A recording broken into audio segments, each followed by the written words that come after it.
India نے باضابطہ طور پر پاکستان پر حملہ کر دیا ہے اور اس حوالے سے پاکستان دفتر خارجہ نے اپنی ایک پریس ریلیز بھی جاری کی ہے جس میں انہوں نے یہ کنفرم کیا ہے کہ انڈیا نے پاکستان میں 4 مختلف مقامات پر، جس میں پاکستان کے زیر انتظام کشمیر میں مظفر آباد،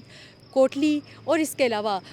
پنجاب میں مرید کے اور بہاولپور میں پر میزائل داغے گئے ہیں۔ پاکستان فوج کے جو ترجمان ہیں لیفٹیننٹ جنرل احمد شریف، انہوں نے بھی میڈیا سے گفتگو کر کے ان حملوں کی تصدیق کی ہے اور یہ بھی کہا ہے کہ پاکستان اب جواب جو ہے وہ اپنی مرضی سے دے گا اور کہاں پر اس کا اٹیک کرے گا اس کا فیصلہ پاکستان کرے گا۔ پاکستان فوج کے ترجمان لیفٹیننٹ جنرل احمد شریف نے میڈیا سے گفتگو کرتے ہوئے اس بات کی تصدیق کی ہے کہ پاکستان ایئر فورس نے انڈین ایئر فورس کے 2 جنگی طیاروں کو مار گرایا ہے۔ ایک طیارہ بہاولپور سے سنیک ان کرنے کی کوشش کر رہا تھا اور ایک اخنور سیکٹر سے۔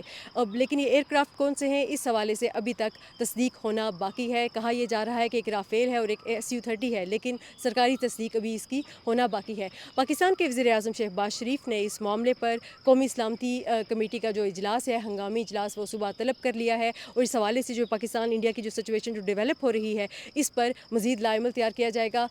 دفتر خارجہ کے باہر اس وقت موجود ہیں۔ دفتر خارجہ کا یہ کہنا ہے کہ اقوام متحدہ کے آرٹیکل 51 کے مطابق پاکستان انڈیا کے اوپر حملہ کرنے کا اور جوابی کارروائی کرنے کا حق رکھتا ہے۔ اور ISPR سے ملنے والی معلومات کے مطابق سری نگر میں بھی جو بریگیڈ ہیڈ کوارٹر پر حملے کیے گئے ہیں پاکستانی فوج کی جانب سے۔ اس کے علاوہ دنیال سیکٹر پر بھی جو فوجی چوکیاں ہیں ان کو تباہ کیا گیا ہے اور یہ کہا گیا ہے کہ پاکستان کی کوشش یہ ہے کہ اس جنگ میں سویلین نقصان کم سے کم ہو اور جو ملٹری انسٹالیشنز ہیں ان کو پاکستان کی جانب سے نشانہ بنایا جائے گا۔